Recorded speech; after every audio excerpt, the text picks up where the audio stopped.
Right, welcome back. You're watching SA Today. Now, 2018 has been quite a year, challenging at times, and sadly, we've had to deal with many situations where racism and other forms of prejudice have reared their ugly head. 24 years into democracy, it's clear that South Africa still has work to do in areas such as race relations. One man who's been trying to help confront this and help his fellow man along is at one point a racist himself. He joins us now in studio to talk to us about his personal journey and his hopes for South Africa's future. Drikus Weideman, thanks very much for joining us. Welcome to the program. Thank you, Peter.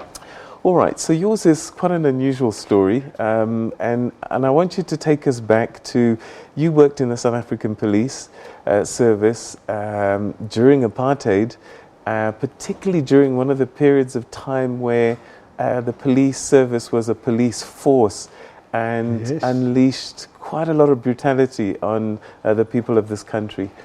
Take us back to that time and your own place in terms of racism. Okay, Peter, if I can start with where I grew up. I grew up in a very closed, very protected Afrikaans community, very religious. Everything was centered around the NG Kerk, the church. My parents were obviously also caught up in racism and were racist. After school, I always as a young man, I wanted to be a detective one day. And after school, I joined the police force with that in mind. And because we were so sheltered and not really exposed to other races, other than the people who worked in our kitchen or our garden, stuff like that. And I also grew up with a lot of farm families, so I grew up on farms. And one of my earliest memories as a child was when I was 6 years old. I was standing at a bus stop. I was going on my mom took me for my first ever bus trip. And we stood and waited long, and I was very excited to get onto this bus. And then a bus approached, and I got excited. My mom said, "No, that's not our bus, it's for them." And I didn't understand it at the time, but that was my very first sort of slap in the face with, what is this? Why are we not using the same bus?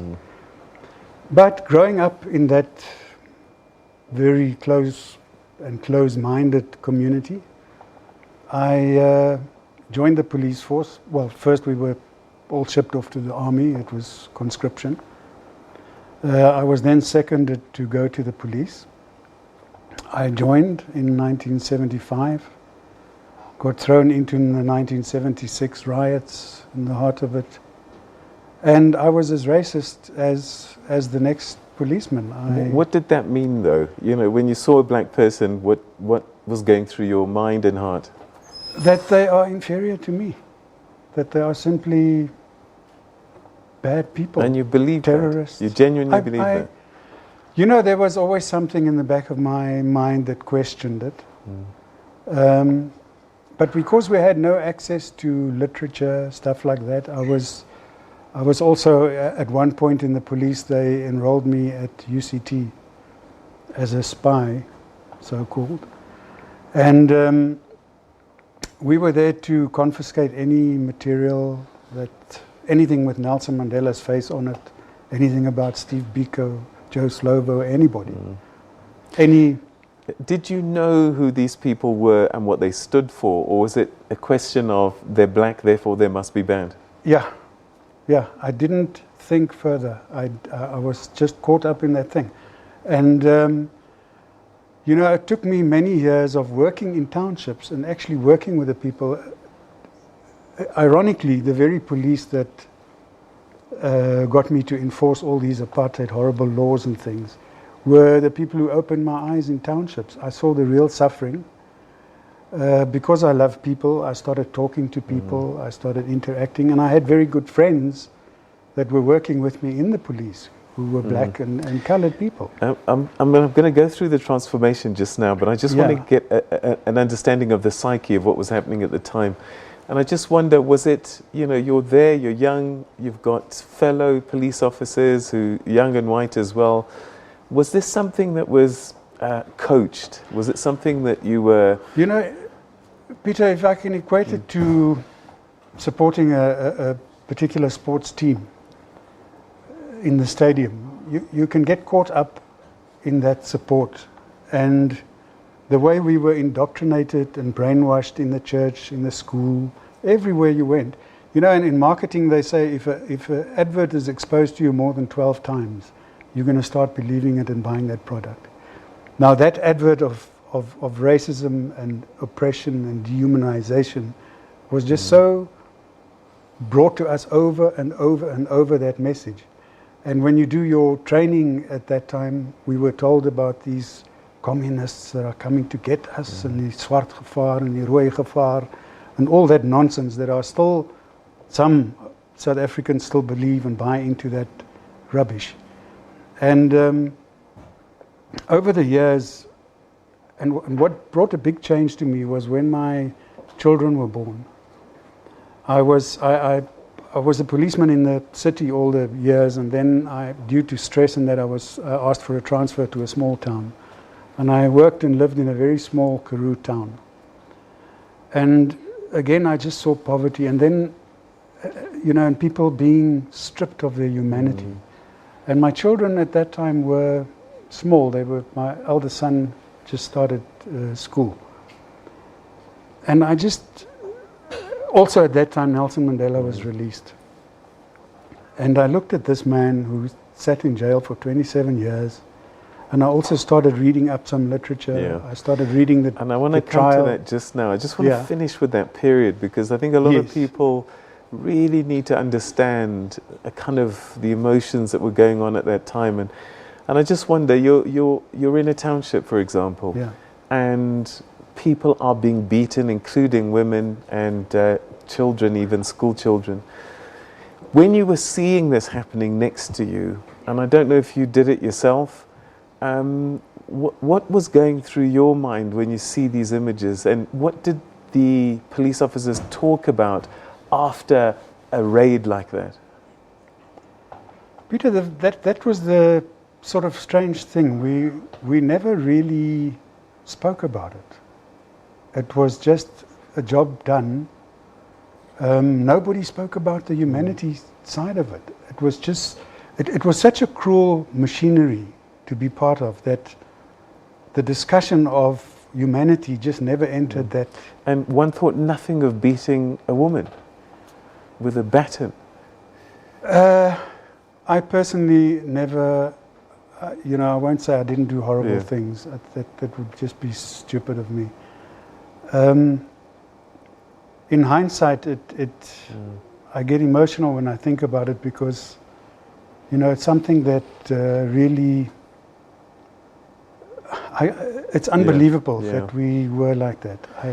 So, you know, whilst 94 happened and sort of the new dispensation came through, what are some of the struggles that young white police officers that were unleashing this reign of terror had to cope with in terms of now searching their souls? And you know, the blinkers were off and one could see clearly now. What was some of the questions that one had to look at and emotions that one had to deal with? Look, by that time I left the police force. I left in 1992. I think there was a sort of a split in the road. Certain people never. I know people of my age that still haven't seen the light. They perpetuate that way of thinking. Then I have certain friends and people who have seen the light and who embraced people of different races and colors. And I think it has a lot to do with one's own personality, you know, whether you love people or not. Okay, so then you saw Nelson Mandela being released. He's walking out of prison, holding hands with Winnie Mandela. At that point, I still thought it's a terrorist. Wow. I I then saw the man for the first time. You know, before that I saw sketches, I saw books of him as a young lawyer, the books that we confiscated. But I didn't have an idea. I remember the newspaper coming out with a sketch of what he might look like when he's released, and you know, and people interviewed him before the release and said he speaks like an Englishman and this and that, and all these sort of mysterious things, but we never really knew the man. And then when he walked out, obviously I was still in the police at that point. You know, it was, if I can tell you a little story, while I was in the police, one of my colleagues, when Nelson Mandela was released, I said to him, this guy is going to be our next president. And this colleague said to me, over my dead body, it will not happen. And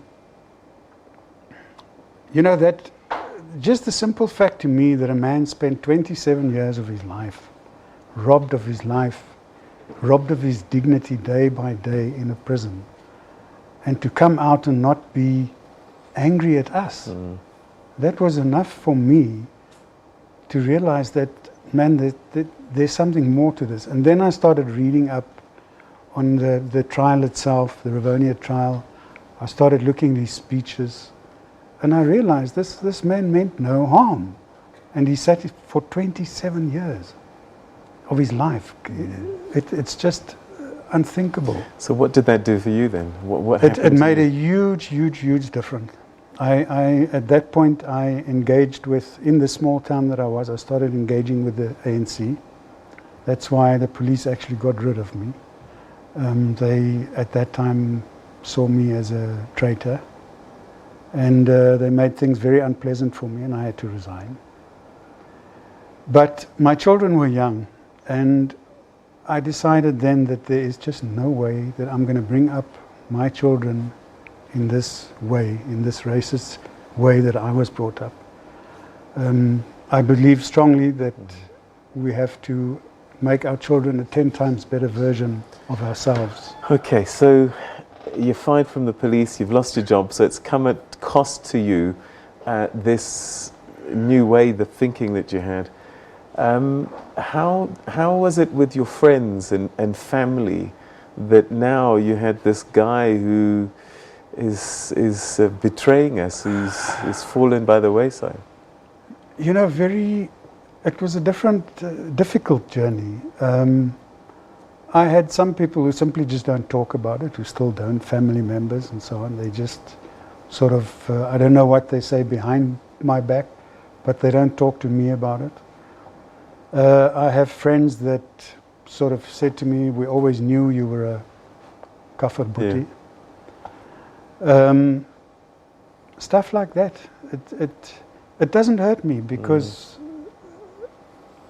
you know, you can't hurt something that is just and true.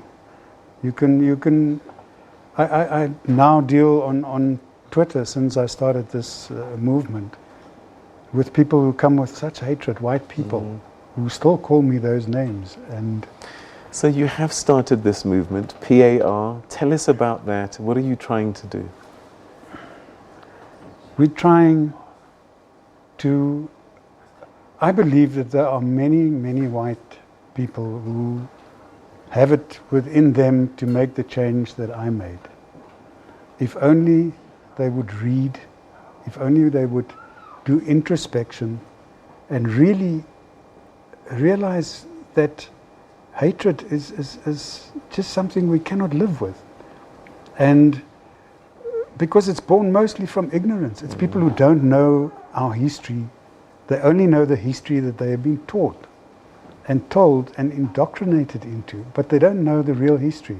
And the most important thing for me is that white people do not take the trouble to just simply interact with people of color, meet them, chat to them, attend traditional weddings, funerals, you know, that kind of thing, and immerse yourself in a culture that's different to yours. Your Twitter handle is @StopTheDenial. Denial suggests people who know better but choose not to. Do you think that there are people who know it's wrong but still choose to go down that path? Yeah, definitely. Why? What's in it for them? Why would they do that? You know, it could be social cohesion. It could be that they just feel that if they go the other way, they're going to be rejected by the rest of the people. It could be just a stubbornness to accept. I don't know. I've been trying to, you know, think deeply about what is it that make people still hang on to that past. I mean, today I had a guy tweeting to me with the old South African flag, threatening me, telling me I'm not an Afrikaner, I mustn't use the language, stuff like that.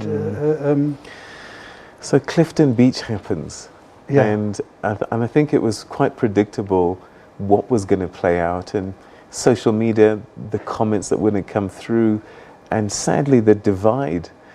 What is it that and I will use this inverted commas, the white side, not all of them, not all white people, but some of the ones that you describe, what is it that they're not seeing, do you think?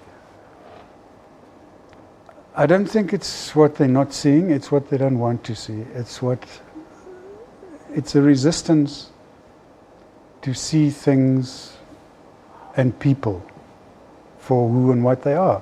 And to stop generalizing is one of our biggest problems ever. You know, people generalize. They say the blacks do this, the whites do that. We are all individuals. Okay, we do act as groups and we do certain things as a group. But at the end of the day, we are individuals and we need to see people's individuality. And the thing that happened in Cape Town, I'm a born and bred Cape Townian, but I've embraced Joburg, and I feel that Cape Town is somewhat stuck in 1984. It's like they are just not moving forward. And it's in some way, I think, fueled by the government there. It's you know, they're keeping everything so exclusive that how do you interact with races if you keep your amenities, you know, I hear stories of restaurants over this period suddenly charging entrance fees, a cover charge, to keep certain people out. Or suddenly you're not allowed jeans and tackies, but it's not meant for certain people. It's What do you say to the white person who says, I wasn't there, I didn't do any of this, why must I suffer now for something that I didn't do? And you've got to leave the past in the past and move on, man. I simply say to them, because other people are suffering. Look at other people suffering. Don't be so selfish, narcissistic, to think only of yourself and not think of the people who for decades and decades were dehumanized. You know, can you really be so selfish that you want to live your life as a white person, not considering what those people have been through, not considering the privilege that you had, the education that you had. Now I get people tell me, but we're going to lose our Afrikaans education. But don't you think of 80% of the people who never had education in their mother tongue? They had to... Yeah, sadly we're running out of time, but the final question. A white person is sitting watching this and is saying, I want to help, I do want to change this country. What can I do? I'm scared to go on Twitter because anything I say might be taken out of context. What do we do? Yeah, look, we will expand our campaign in 2019. Twitter was just really a start to get a little bit of awareness. We will expand. We're going to do some workshops in corporates, workshops at schools, seminars. I'm in touch with, I'm not sure if you're familiar with Jane Elliott, a lady in America who's done a lot of work. She's done the blue eye, brown eye experiment. I'm talking to her.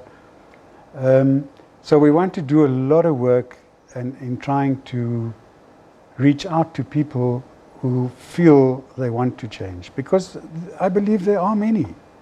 But they're caught up in families, in that crowd that's cheering for their team. And they need to break away from that and stand up, put your hand up, stick your neck out, say enough is enough.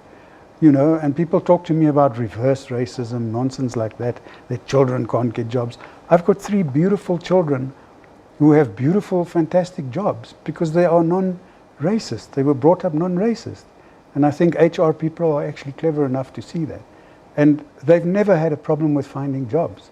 They've 3 wonderful kids. They have high-powered, good jobs.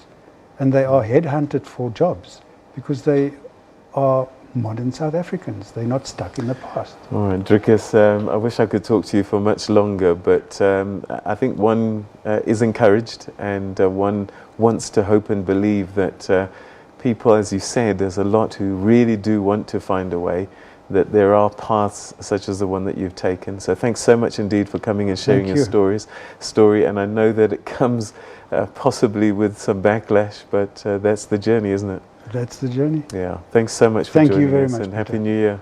And to you and your family. Thanks so much, my brother. Thank you.